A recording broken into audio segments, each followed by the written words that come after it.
Hola, ¿cómo están? Bienvenidos de vuelta a este espacio. Soy Jonathan y hoy les voy a hablar sobre el libro El hombre que confundió a su mujer con un sombrero.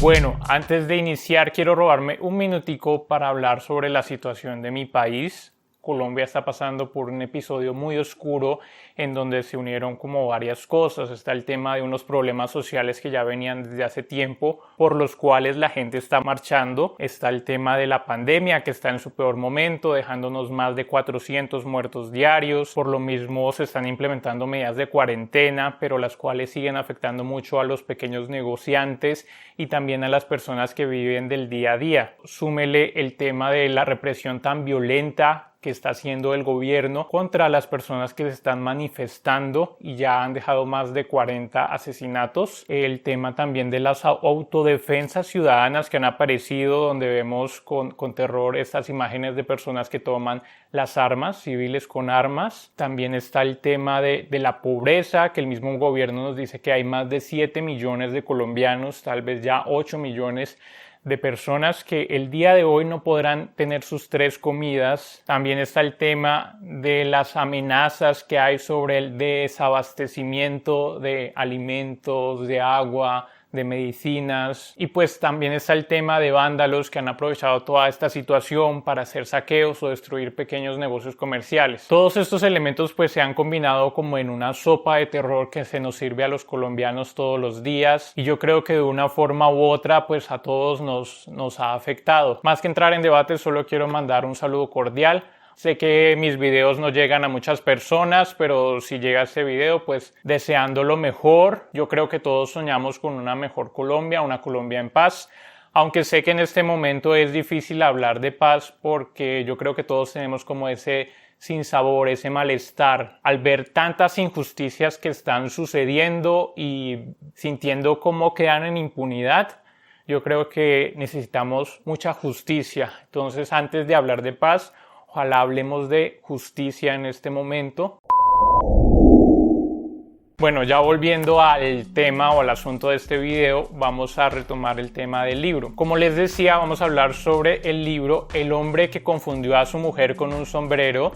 Este libro fue escrito por Oliver Sacks en 1985, ya hace bastantes años. Este libro, mi amiga Lalu, que tiene un club de lectura, hizo una lectura conjunta en febrero. Yo no alcancé a leerlo con ellos, pero me quedó sonando la idea y dado que ya me lo compartió, pues decidí leerlo. Yo cuando leí el título de este libro, pues dije, debe ser un libro como de poesía, ¿cierto?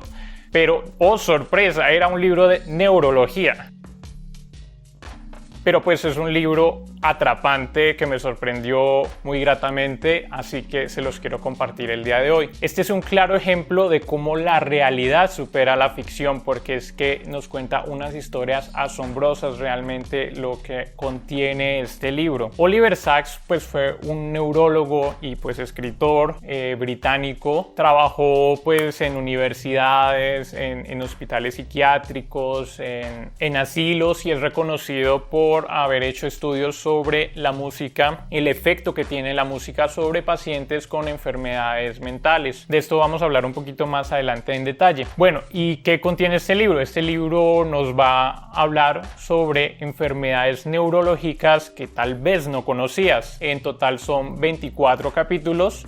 En cada capítulo, pues Oliver nos va a compartir como un ensayo alrededor de esa enfermedad. Entonces, cada capítulo, pues el autor inicia primero como su experiencia inicial que tuvo cuando conoció a un paciente con esa enfermedad, como los síntomas que notó al principio o las rarezas que notaba, ¿cierto? Luego nos narra un poco sobre la vida del paciente, sobre la historia personal de este paciente y cómo la enfermedad afecta la vida de la persona que la está padeciendo. Él luego también hace un poco de estudio, nos comparte como ese proceso que él hace, como revisando bibliografía, como revisando otras fuentes, compartiendo con otros profesionales de la psiquiatría y de la neurología para poder dar un diagnóstico al paciente y luego buscar si hay un posible tratamiento para la enfermedad que está padeciendo.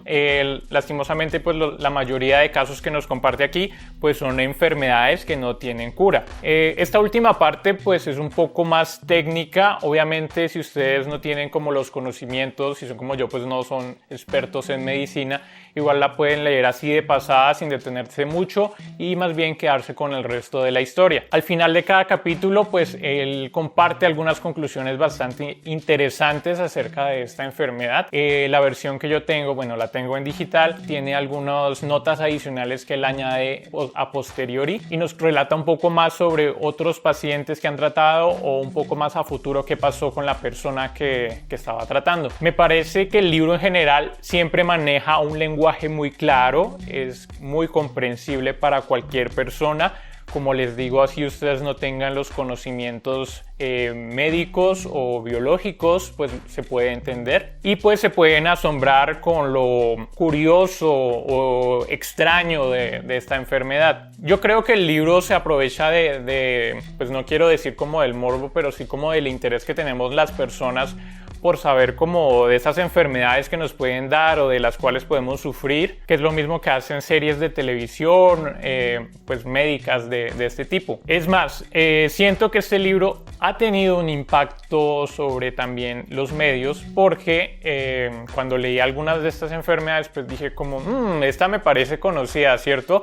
Como que yo la he visto en algún episodio de alguna serie o de alguna película y me doy cuenta que bueno, esto salió en 1985, entonces seguramente mucha gente leyó este libro ya y se inspiró para crear personajes. Esto es un recordatorio de que si nos falta inspiración, tal vez no siempre hay que buscarla en la ficción, sino que nos podemos ir literalmente a un libro de neurología para encontrarla. Bueno, el libro está dividido en 4 secciones. Estos son como los 4 tipos de enfermedades que él nos va a relatar. En primer lugar tenemos el tema de las pérdidas, que como su nombre lo indica, pues es cuando un paciente pierde alguna capacidad mental o neurológica. En segundo lugar tenemos el tema de los excesos, donde nos habla de cierta hiperactividad mental. En tercer lugar está el tema de los arrebatos, en donde él nos explica un poco sobre situaciones en donde los pacientes tienen alteraciones en su memoria visual o auditiva. Y el cuarto es el mundo de los simples, en donde nos cuenta unas historias sobre personas que tienen cierta discapacidad mental. Bueno, en general a mí me gustó todo el libro. Obviamente tengo algunos capítulos favoritos, por ejemplo el de pérdidas o el de arrebatos me parecen los más interesantes. Sí, no me gustó mucho el último capítulo y esto se debe a la forma en la que él se refiere pues a las personas que tienen esta discapacidad intelectual. He utilizado un montón de sinónimos que pues la verdad sí eran ofensivos.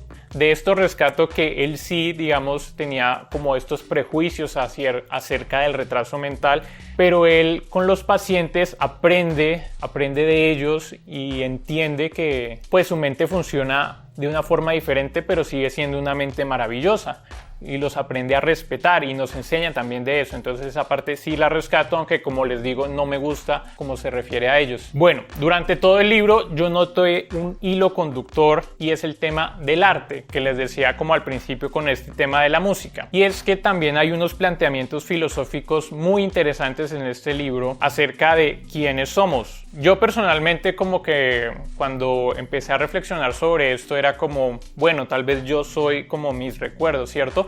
Pero ¿qué pasa si yo pierdo la memoria? Y pues suena un poco aterrador porque precisamente yo creo que mi personalidad o lo que soy se construye también basándose en todas esas experiencias personales que yo tengo. Pero ¿qué pasa si lo pierdo? O más allá, ¿qué pasa si yo pierdo también mis sentidos? Más que responder a esta pregunta filosófica, él nos da ejemplos de personas que ya han pasado por esto, que ya han perdido su memoria, que ya han perdido sus sentidos. Y pues surge la duda dentro de los médicos, ¿esta persona todavía tiene alma? Y pues sí la logran encontrar o sí logran conectarse con eso, con esa esencia de la persona y normalmente lo pueden hacer a través del arte. Lo pueden hacer ya sea a través de la música, de la pintura, incluso de actividades performáticas, así como de actuación. Y pues eso fue como un mind blowing para mí porque me hizo darme cuenta que nuestra esencia finalmente está ahí y el arte tiene una importancia fundamental en nuestras vidas, ¿no? Viene siendo como el alimento del alma. Si nosotros llegáramos a perderlo todo, a perder nuestra memoria, a perder nuestros sentidos, pues nos queda todavía eso. Así que bueno, también los invito a que alimentemos el alma con arte, cantemos, bailemos, escuchemos música, dibujemos, no importa si lo hacemos bien o mal,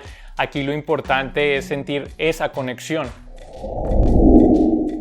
Les quiero compartir como las 3 historias que me gustaron más de este libro o las que mayor impacto me causaron. Solo les voy a contar así como por encima para pues no contarles muchos spoilers, aunque bueno, en la no ficción pues no se trata mucho de spoilers. Bueno, la primera historia que les quiero contar es la que le da el nombre al libro, el del hombre que confundió a su mujer con un sombrero. Esta frase que me pareció al principio poética o no sabía muy bien cómo interpretar, pues resultó ser literal y les voy a contar por qué. En este primer ensayo, pues el autor nos relata sobre una persona que ha perdido la capacidad de reconocer rostros. Ustedes saben que hay un tema de la pareidolia, que es como esa capacidad de nuestro cerebro de estar como buscando rostros en todas partes.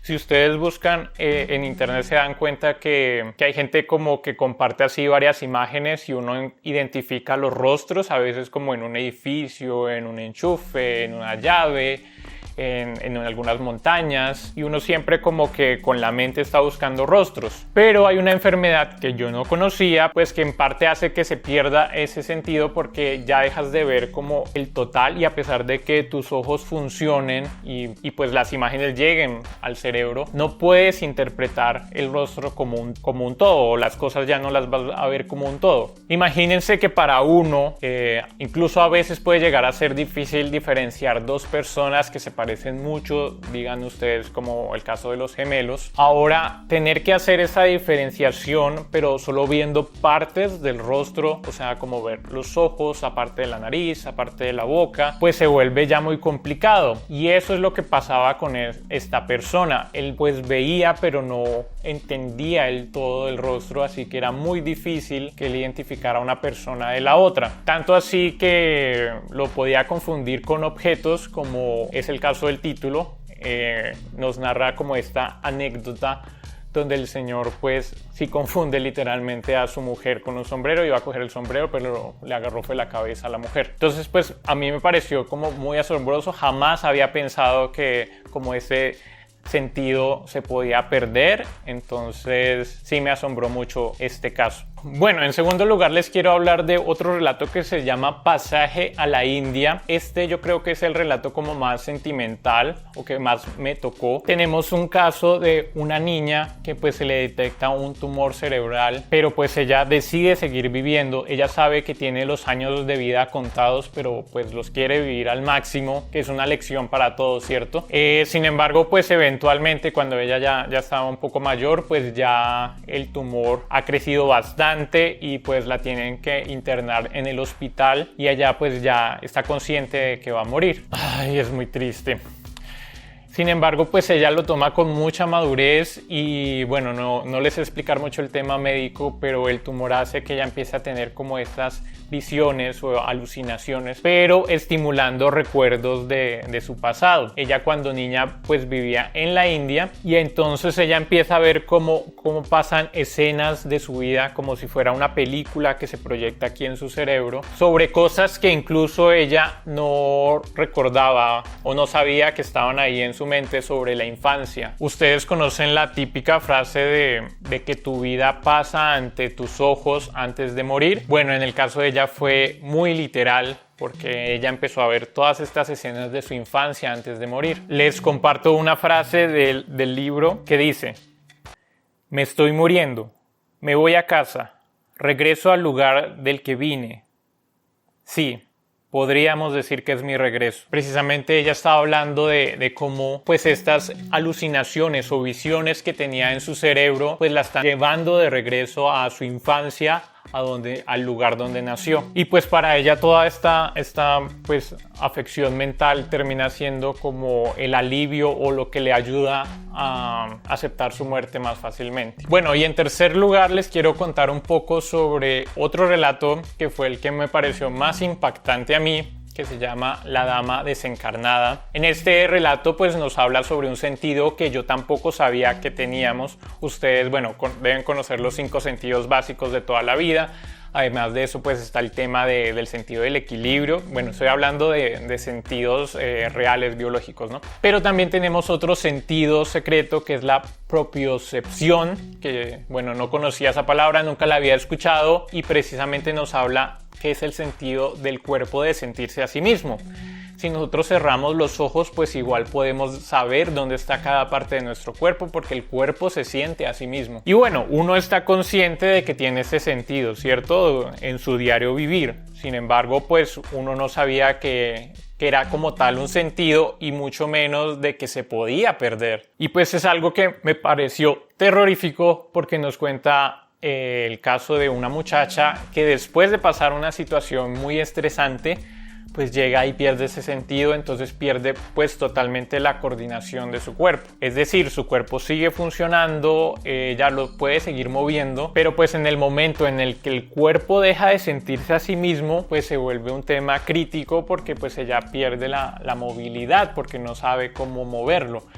Y pues me parece a mí bastante fuerte todo el tema de que ella tiene que volver a aprender a manejar su cuerpo, literal guiándose por la vista, como tiene que mirar su cuerpo y saber dónde está cada parte y luego esforzarse para moverla y coordinarlo. Literal es como si ya no fuera el cuerpo, no es de uno, sino que es uno manejara como este robot gigante de carne. Entonces sí, como que me afectó bastante este relato porque bueno, me dio temor a mí, ahora tengo como ese temor adicional de perder la propiocepción y también es duro ver cómo ella tuvo que rehacer su vida para seguir adelante porque bueno, esta enfermedad no tiene cura o no sé si ya la tenga. Al menos a ella pues sí tuvo que sufrir todo esto y más ver el rechazo de la sociedad porque bueno, ustedes saben que la sociedad es muy poco incluyente, ya es bastante difícil que el arquitecto se acuerde de poner una pinche rampa para que las personas en silla de ruedas puedan acceder,